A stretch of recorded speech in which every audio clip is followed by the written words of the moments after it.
નમસ્કાર વિદ્યાર્થી મિત્રો, આજે આપણે ધોરણ 12 કોમર્સની અંદર એકાઉન્ટ સબ્જેક્ટ અને એમાં ભાગ 1 નું છેલ્લું ચેપ્ટર ભાગીદારી પેઢીનું વિસર્જન.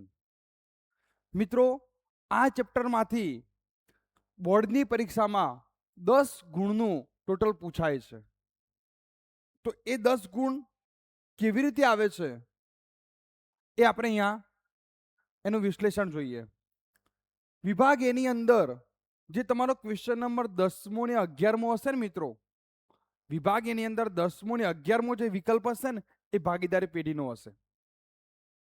ત્યારબાદ વિભાગ બી માં ક્વેશ્ચન 24મો ને 25મો જે એક એક વાક્યના જે છે વિભાગ બી ની અંદર 24મો ને 25મો જે ક્વેશ્ચન હશે વિભાગ બી એટલે કે ચેપ્ટર નંબર 7 માંથી ભાગીદારી પેઢીના વિસર્જનમાંથી હશે. વિભાગ સી ની અંદર 33મો ને 34મો મિત્રો અહીંયા આમ નોંધ પૂછાશે. એક દાખલામાં આમ નોંધ હશે તો એક દાખલામાં અહીંયા તમને ખરા ખોટા વિધાન સાચું છે ખોટું કારણ સહી સમજાવો. ધ્યાન રાખજો મિત્રો, બધાને એક એક ગુણ છે. આમ નોંધ પૂછી હશે તો 3 આમ નોંધ પૂછાશે, કારણ કે વિભાગ સી એકાઉન્ટમાં 3 ગુણનો છે, જ્યારે તમારા બાકીના બધા વિષયોમાં વિભાગ સી 2 ગુણનો છે. તો અહીંયા 3 ગુણનો છે એટલે 3 ખરા ખોટા પૂછ્યા હશે અથવા એક દાખલામાં 3 આમ નોંધો પૂછી હશે. મિત્રો, આપણને આ આમ નોંધ અને ખરા ખોટા આવડવા જોઈએ. તો અહીંયા હું જે સમજાવું એ તમે ધ્યાનથી સમજો અને આ પીડીએફ નોટ્સ પછી નીચે આઈએમપી કે જે બોર્ડની પરીક્ષામાં પૂછાયેલા પેપરના અને આઈએમપી અહીંયા દાખલા અને આમ નોંધો મૂકી છે. તો એ તમામ પ્રશ્નો કે જે અમારા બોર્ડની પરીક્ષામાં પૂછાય એવા જ છે. હમણાં સ્ટેટનું પેપર ગયું 9/3 એની અંદર મિત્રો 93 માર્ક્સનું આપણી એપની અંદર આવી જે પીડીએફ મૂકી હતી એમાંથી પૂછાયું છે.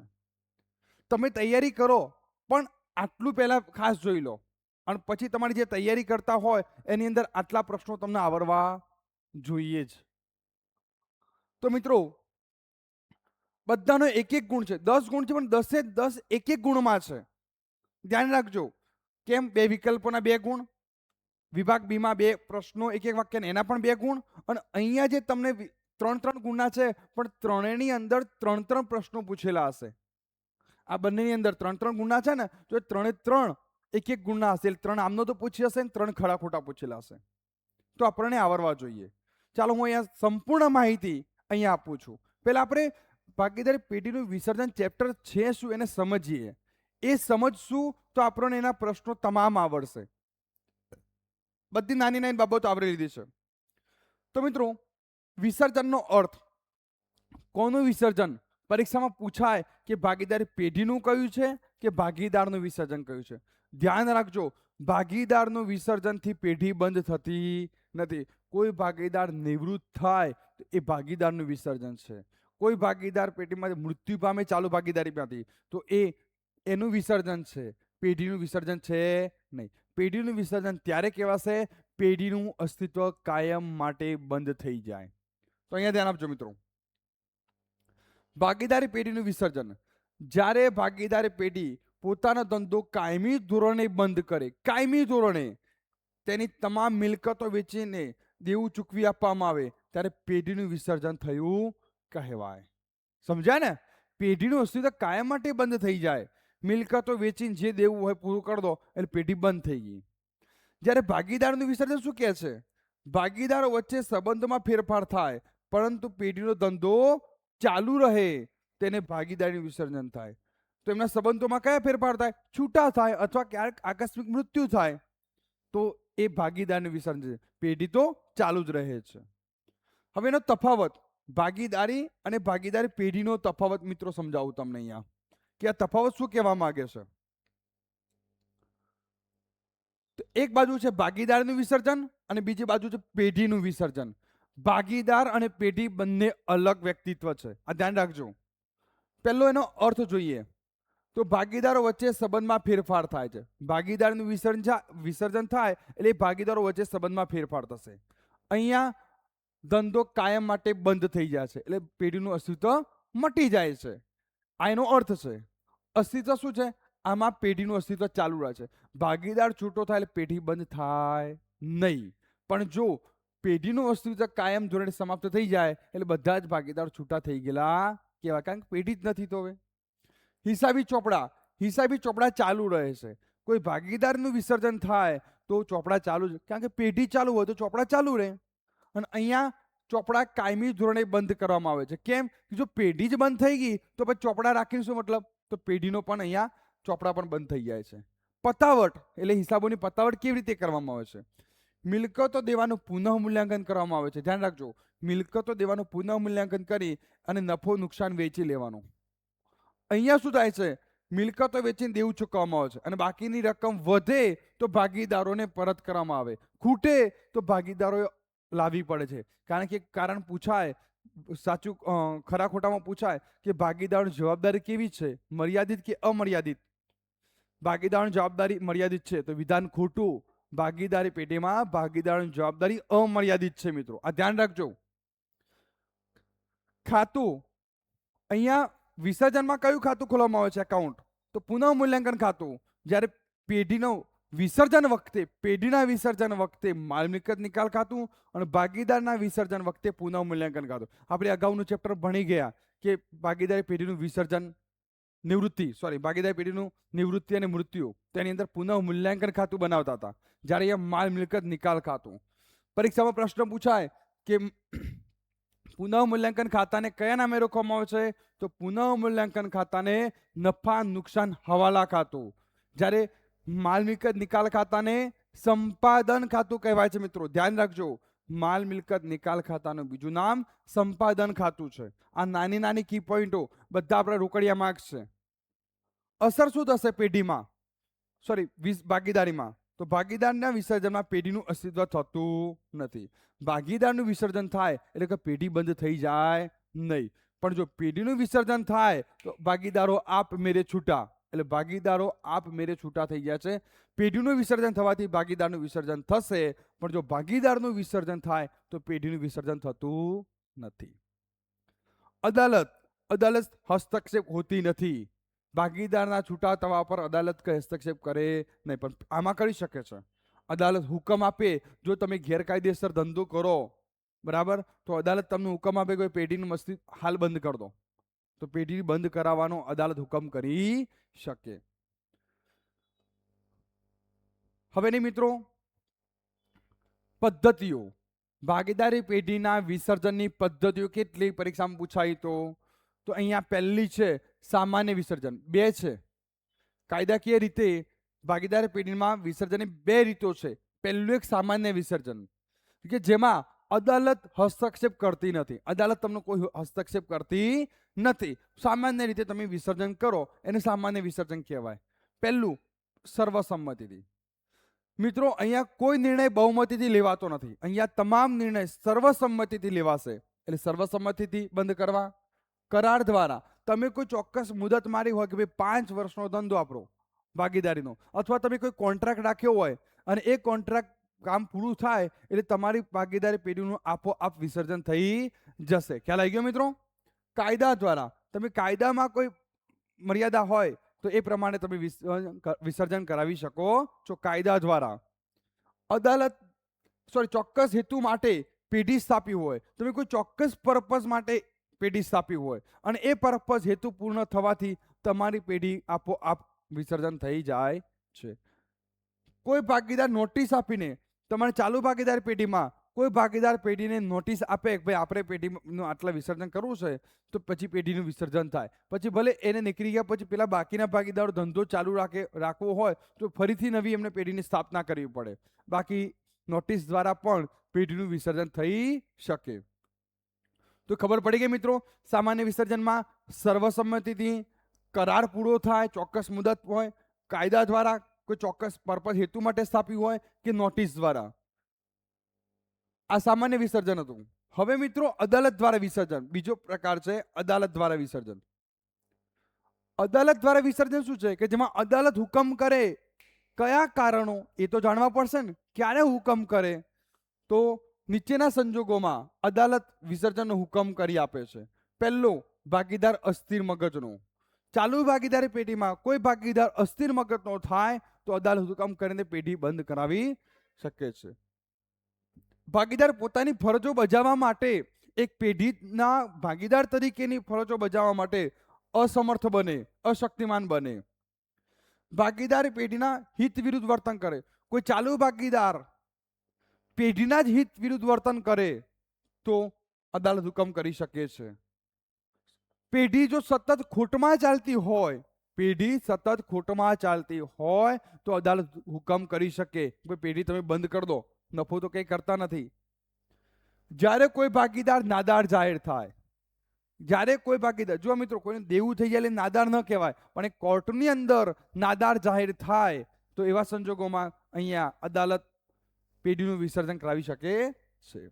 અદાલતને કોઈ વ્યાજબી કારણ લાગે, અદાલતને કોઈ કાયદાકીય કોઈ વ્યાજબી કારણ લાગે કે તો અદાલત હુકમ કરી શકે છે. તો સમજાઈ ગયું મિત્રો? તો આ રહ્યા કે અદાલત ક્યારે, તો અસ્થિર મગજનો પોતાની ફરજો બજાવવા માટે અસમર્થ, પેઢીના હિત વિરુદ્ધ વર્તન હોય, સતત ખોટમાં હોય, ભાગીદાર નાદાર જાહેર થાય અથવા કોઈ વ્યાજબી કારણ લાગે તો આવા સંજોગોમાં અદાલત હસ્તક્ષેપ કરી શકે છે. એક સામાન્ય વિસર્જન અને એક અદાલત વિસર્જન, આ ધ્યાન રાખવાનું.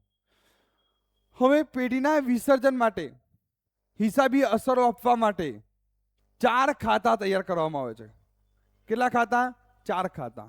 તો પહેલું ખાતું છે માલ મિલકત નિકાલ ખાતું.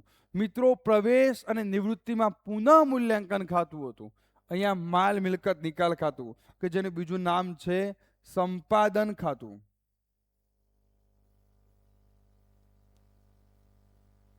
કયું ખાતું છે? સંપાદન ખાતું. બીજું છે ભાગીદારની લોનનું ખાતું. કોઈ ભાગીદારે પેઢીમાં લોન આપી હોય તો લોનનું ખાતું.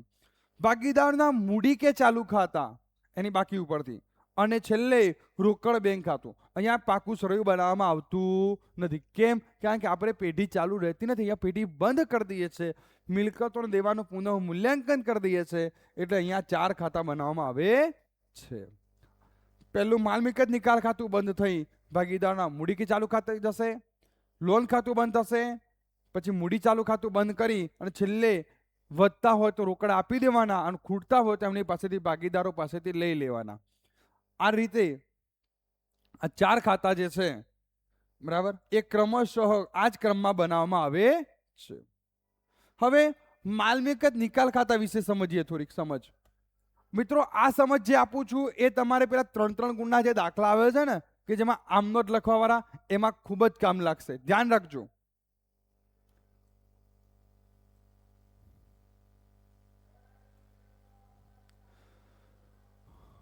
માલ મિલકત નિકાલ ખાતું.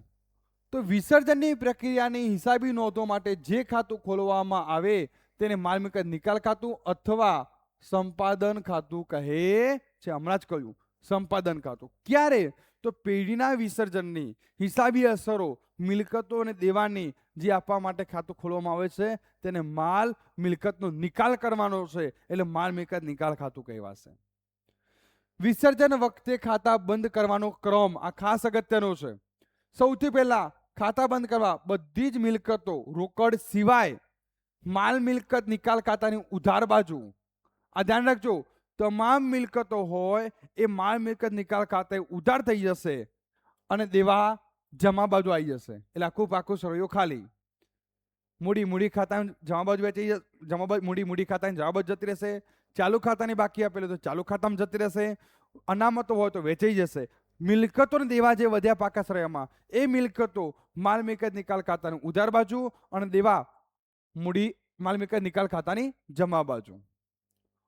ઉપજની નોંધ, મિલકતો વેચતા જે નાણાં મળે તે માલ મિલકત નિકાલ ખાતે જમા ક્રોસમાં જશે અને રોકડ બેંક ખાતાની ઉધાર.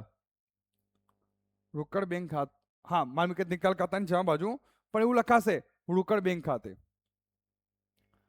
રોકડ બેંક ખાતે લખવા જમા થશે.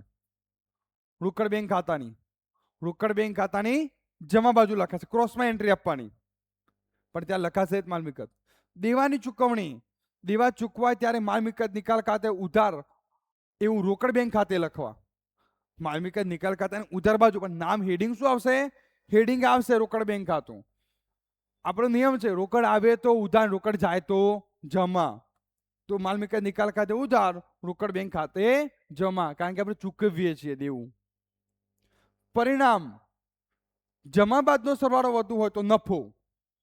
જમા બાજુનો માલ મિલકત નિકાલ ખાતાની જમા બાદનો સરવાળો વધારે હોય તો નફો, અને જો ઉધાર બાજુનો વધુ હોય તો ખોટ, જે ભાગીદારો વચ્ચે વહેંચાય. કયા પ્રમાણમાં વહેંચાય? નફા નુકસાનના પ્રમાણમાં. ના આપ્યું હોય તો સરખાઈ છે. હવે અહીંયા આપણે એની ચૂકવણીનો ક્રમ જોઈએ. પહેલા વિસર્જ ખાતા બંધ કરવાનો ક્રમ જોયો. હવે એની ચૂકવણીનો ક્રમ પરીક્ષામાં ઘણી વખત પૂછાય છે.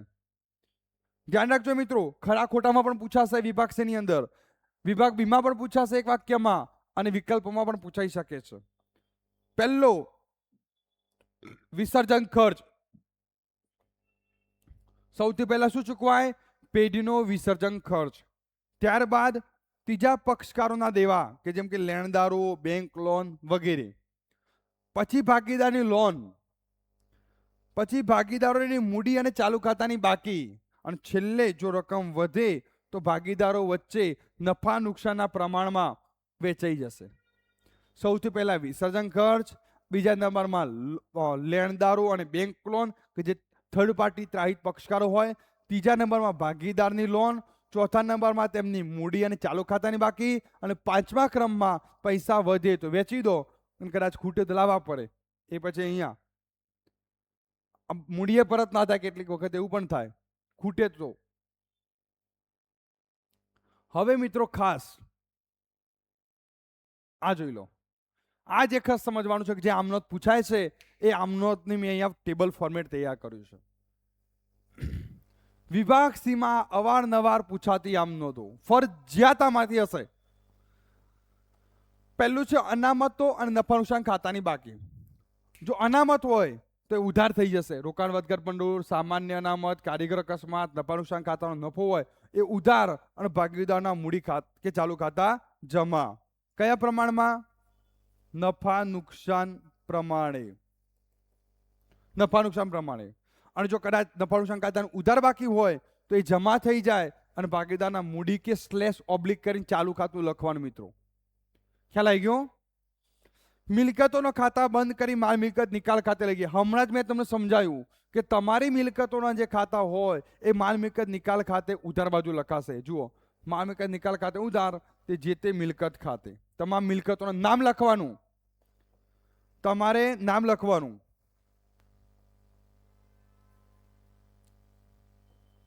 શું લખવાનું?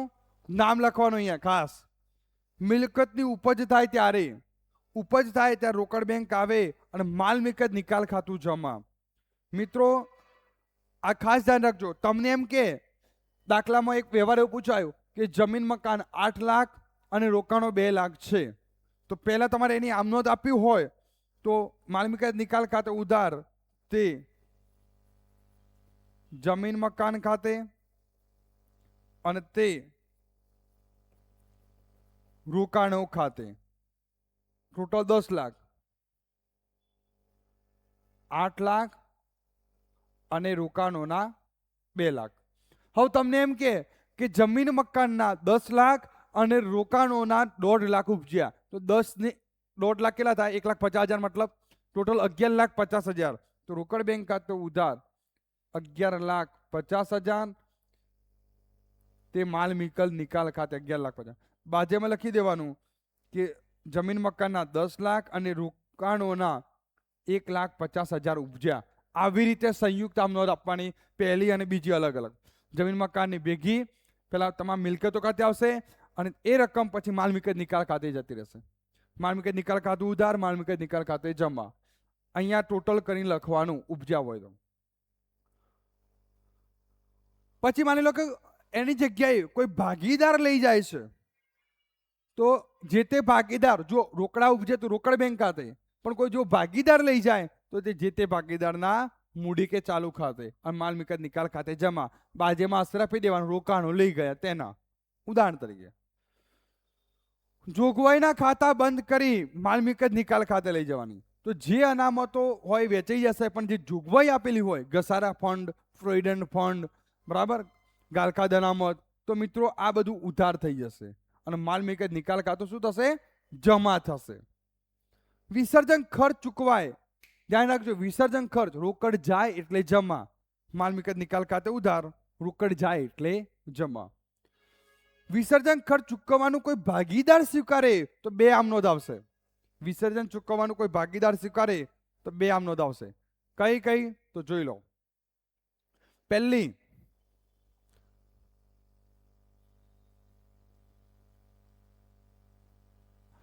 આમ નોંધ, માલ મિલકત નિકાલ ખાતે ઉધારી પેલા ભાગીદારના મૂડી ખાતે જમા કર્યું. નામ આપી હોય તો નામ લખજો, ના આપી હોય તો જે તે ભાગીદારના મૂડી કે ચાલુ ખાતે. તમને એમ કે ભાઈ આટલા ચૂકવવાનું નક્કી કર્યું. હવે એને કોઈ ચૂકવ્યા હોય તો એ ભાગીદારમાં ખાતામાંથી ચૂકવવાના. એના ખાતામાં પહેલા 20,000 આપ્યા અને વિસર્જન ખર્ચ 5,000 ચૂકવ્યું. તમને એમ કે વિસર્જન ખર્ચની જવાબદારી ભાગીદારને આપી જે પેટે 20,000 ચૂકવ્યા, અને પછી એવું કહ્યું છે વિસર્જન ખર્ચના 5,000 રોકડા ચૂકવ્યા. તો પહેલા 20,000 એના ખાતે લખી દો, જમા આપી દો એને, અને એમાંથી તમે 5,000 ચૂકવ્યા તો એ જ ભાગીદારનું નામ ઉધાર થશે. 5,000 અને તે રોકડ બેંક ખાતે જમા. રોકડ જાય એટલે જમા. જે એક ભાગીદારના ખાતામાં તમે જમા કર્યા હોય, જવાબદારી જે સ્વીકારે છે એના ખાતા જમા કર્યા હોય એના જ ખાતેથી ઉધારવાના. દેવાના ખાતા મિત્રો અહીંયા ધ્યાન આપજો. પેલા તમામ દેવા આગળ જોઈ ગયા કે માલ મિલકત નિકાલ ખાતે જમા બાજુ લાવો, તો માલ મિલકત નિકાલ ખાતું જમા થશે અને જે કોઈ દેવા આપ્યા હોય, લેણદારો, દેવી હુંડી, ડિબેન્ચર, એ બધા ઉધાર થઈ જશે અને માલ મિલકત નિકાલ ખાતું શું થશે? જમા. ચોપડે નોંધેલ નહીં નોંધેલ દેવું, તો માલ મિલકત નિકાલ ખાતે ઉધારી રોકડ બેંક ખાતે જમા કરી દો. તમે કોઈ દેવું ચોપડે નોંધેલ નથી અને ચૂકવો છો તો રોકડ જાય એટલે જમા અને માલ મિલકત નિકાલ ખાતે ઉધાર. તમારો નિયમ રોકડ યાદ રાખવાનું, રોકડ આવે તો ઉધાર, રોકડ જાય તો જમા. અને જો કોઈ દેવું ભાગીદાર લઈ જાય છે, સ્વીકારે, કોઈ દેવાની જવાબદારી ભાગીદાર સ્વીકારે તો ભાગીદારના ખાતે જમા કરી માલ મિલકત નિકાલ ખાતું ઉધારો. ક્યારે? ભાગીદાર પેઢી દેવું ચૂકવવાનું સ્વીકારે, કોઈ ભાગીદાર પેઢીનું દેવું ચૂકવવાનું સ્વીકારે તો જે તે ભાગીદાર ખાતે જમા કરો અને માલ મિલકત નિકાલ ખાતે ઉધાર કરો. છેલ્લે આ પૂછાય છે કે નફો, તમારે એક દાખલો છે ને આરબીઆઈ વાળો, ઓકે, તો એની અંદર માલ મિલકત નિકાલ ખાતે ઉધાર, ભાગીદારના મૂડી કે ચાલુ ખાતે જમા. નફો થાય તો ભાગીદારો ખાતે જમા કરો અને નુકસાન થાય, ખોટ, તો એમના ખાતે ઉધારો અને માલ મિલકત નિકાલ ખાતે જમા. ખ્યાલ આવી ગયો? નફો થાય તો ભાગીદારોના ખાતે જમા કરો નફા નુકસાનના પ્રમાણમાં, અને નુકસાન ખોટ થાય તો ઉધારો. મિત્રો આ ખાસ મેં તમને તમામ પોઈન્ટ આવરી લીધા છે. હજુ પણ કેટલાક યાદ રાખવા જેવી ખાસ ટિપ્સ જે છે એ જોઈ લો. પાઘડી, આ ખાસ, જો પાઘડીની ઉપજ વિશે દાખલામાં કોઈ સૂચના ન હોય, દાખલામાં કોઈ સૂચના ન હોય તો તેની ઉપજ 0 ગણવી. તમને પાઘડી, પણ એની એક આમનો તો થશે, પહેલી ખાતું બંધ કરવાની. પાકા શ્રેયમાં તમને પાઘડી આપેલી, અથવા એમ કે ચોપડે પાઘડી 50,000 છે, બસ આટલું જ કહ્યું છે, તો ચોપડે ખાતું તો બંધ કરવું પડશે ને. તો માલ મિલકત નિકાલ ખાતે ઉધાર, તે પાઘડી ખાતે. આ એક આમનો. ઉપજ વિશે કશું કહ્યું ના હોય તો એના ઉપજે નહીં. કેમ કે અદ્રશ્ય અને અવાસ્તવિક મિલકતોનું કઈ ઉપજે નહીં, કઈ ચૂકવાય નહીં. અદ્રશ્ય અને અવાસ્તવિક મિલકતોનું કઈ જ ઉપજે નહીં, એટલે એની બીજી આમનોંધ આવે નહીં. પહેલી આમનોંધ ખાતું બંધ કરવાની આવે. માલ મિલકત નિકાલ ખાતે ઉધારી, પાઘડી ખાતું બંધ કરી દો. દેવા, જો દેવાની ચૂકવણી વિશે સૂચના ના હોય તો ચોપડે કિંમતે ચૂકવવું ફરજિયાત છે. તમે કોઈ દેવું ચૂકવો, દેવાની બાકી આપેલી છે, કોઈ લેણદારો 50,000 છે, કઈ જ કહ્યું નથી, તો એની 2 આમનોંધ આવશે. પહેલા લેણદાર ખાતે ઉધારી, માલ મિલકત નિકાલ ખાતું જમા કરો. બીજું પાછું માલ મિલકત નિકાલ ખાતે ઉધારી અને રોકડા ચૂકવી આપો, કારણ કે દેવું તો ચૂકવવું જ પડશે, ભલે એની સૂચના ના હોય તો પણ. કેમ? કારણ કે અહીંયા જવાબદારી કેવી છે? અમર્યાદિત જવાબદારી છે. ભાગીદારી પેઢીની જવાબદારી કેવી છે? અમર્યાદિત, એટલે એને ચૂકવવું પડશે જ, દેવું ચૂકવવું પડશે જ. એટલે રોકડ જાય એટલે જમા અને માલ મિલકત નિકાલ ખાતે ઉધાર. એટલે દેવાની બે આમ નોંધ આવશે. ચોપડીએ બતાવેલી હોય તો અનામતો, સામાન્ય અનામત, નફા નુકસાન ખાતાની બાકી, સીધી ભાગીદારના મૂડી ખાતે કે ચાલુ ખાતે વેચવી, માલ મિલકત નિકાલ ખાતે લઈ જવી નહીં. આ ખાસ દરેક નાની નાની પોઈન્ટ આવી લીધા છે. કોઈ બાબત બાકી ના રહે. ક્યાં વેચવી? ભાગીદારના મૂડી કે ચાલુ ખાતે વેચવી, માલ મિલકત નિકાલ ખાતામાં લઈ જતા નહીં. અનામતો અને વધારો. ખરા ખોટા મેં હમણાં જ કહ્યું કે નાની નાની બાબતો આવરી લીધી છે. પરીક્ષામાં ખરા ખોટા પણ પૂછાય છે. પહેલો પ્રશ્ન કે પેઢીનું વિસર્જન સમયે સૌ પ્રથમ ત્રીજા પક્ષકારના દેવા ચૂકવાય છે? ના, પહેલું વિસર્જન ખર્ચ ચૂકવાય. જવાબ ખોટું. સૌ પ્રથમ વિસર્જન ખર્ચ ચૂકવાય. બીજો પ્રશ્ન, ભાગીદારોની લોન માલ મિલકત નિકાલ ખાતે લઈ જવામાં આવે છે? ના, ભાગીદારની લોન એના મૂડી લોન ખાતે લઈ જવામાં આવે છે. ભાગીદારોની લોન વિધાન ખોટું છે. લોન અલગ ખાતું બનાવવું પડે છે. બીજાનું બધું ખાતું હતું ને 4 ખાતા, પેલું માલ મિલકત નિકાલ ખાતું, પછી બીજા નંબરમાં લોન ખાતું, ત્રીજા નંબરમાં ભાગીદારોના મૂડી કે ચાલુ ખાતા અને ચોથા નંબરમાં રોકડ બેંક ખાતું. તેનું ખાતું ખોલવામાં આવે છે. જો વિસર્જન સમયે પાઘડીની ઉપજ અંગે કોઈ સૂચના ના હોય તો તેની ઉપજ શૂન્ય ગણાય. વિધાન ખરું, હમણાં જ કહ્યું, ઉપજ શૂન્ય ગણાય. ક્યારે? દાખલામાં કોઈ સૂચના ન હોય તો. આગળ પ્રશ્ન, સામાન્ય અનામત માલ મિલકત નિકાલ ખાતે જમા કરવામાં આવે છે? ના, સામાન્ય અનામત મૂડી કે ચાલુ ખાતે જ વેચવી, માલ મિલકત ખાતે નહીં. તો જવાબ કેવો છે? ખોટું. સામાન્ય અનામત મૂડી કે ચાલુ ખાતે લઈ જવામાં આવે છે. વિસર્જન સમયે દેવાદારો માલ મિલકત નિકાલ ખાતાની ઉધાર બાજુ નોંધાય છે. વિધાન સાચું છે. દેવાદારો મિલકત છે એટલે પહેલી અસર ખાતું બંધ કરવાની, માલ મિલકત નિકાલ ખાતે ઉધાર. કેટલી ખાલી જગ્યાઓ લખી છે અહીંયા. વિસર્જન સમયે મિલકતોના નિકાલની નોંધ કરવા માટે ખાલી જગ્યા ખાતું. તો મિલકતોના નિકાલ કરવા માટે કયું ખાતું? માલ મિલકત નિકાલ ખાતું, જેનું બીજું નામ સંપાદન ખાતું છે. વિસર્જન સમયે કોઈ ભાગીદાર પેઢીનું દેવું ચૂકવવાનું સ્વીકારે તો ભાગીદારના મૂડી કે ચાલુ ખાતે જમા કરો. કયા ખાતે? મૂડી કે ચાલુ ખાતે જમા થાય. હમણાં જ સમજાવ્યું મેં તમને. વિસર્જન ખર્ચ ચૂકવવાની જવાબદારી પેઢીની હોય તો જે તે ભાગીદાર ચૂકવે તો ખાતું ઉધાર થાય. કયું? માલ મિલકત નિકાલ ખાતે ઉધાર, તે જે તે ભાગીદાર આપનાર ખાતે જમા. નિયમ એ જ છે, લેનાર ખાતે ઉધાર, આપનાર ખાતે જમા. આવે તો ઉધાર, જાય તો જમા. પેઢીના વિસર્જનમાં મિલકતોની ઉપજમાંથી સૌથી છેલ્લે પૈસા વધે તો વેચાય.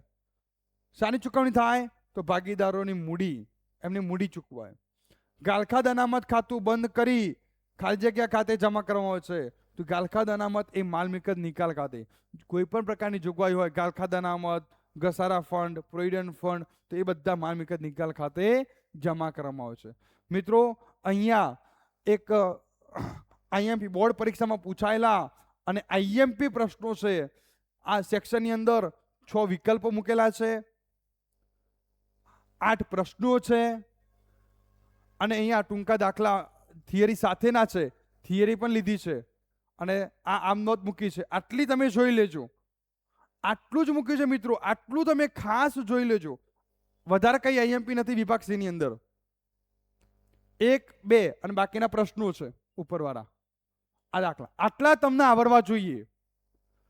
આટલું પહેલા જોઈ લેજો આ ચેપ્ટરમાંથી, પછી જ વિશેષ તમે તૈયારી કરજો. તમારી તૈયારી ચેપ્ટર વાઇઝ અહીંયા દરેક પીડીએફમાં મૂકેલું છે, એ પ્રમાણે તૈયારી કરજો. આડી તૈયારી કરતા નહીં. 100% સફળ થશો, સારા માર્ક્સ મેળવશો. ઓકે મિત્રો, બીજા પીડીએફ પણ તમને આવી અનમોલ એજ્યુકેશન હબ આપણી એપ્લિકેશન છે ગૂગલ પ્લે સ્ટોરમાં, અનમોલ એજ્યુકેશન હબ નામની. એ ડાઉનલોડ કરી ત્યાં 90 રૂપિયા મૂક્યા છે, તેમાં સબસ્ક્રાઇબ કરી લેજો તો આ તમને અવેલેબલ મળી જશે. બધી જ પીડીએફો ત્યાં તમને મળી રહેશે ચેપ્ટર વાઇઝ અને વિડીયો પણ આના. ચલો મિત્રો, હવે નેક્સ્ટ ચેપ્ટર જોઈએ.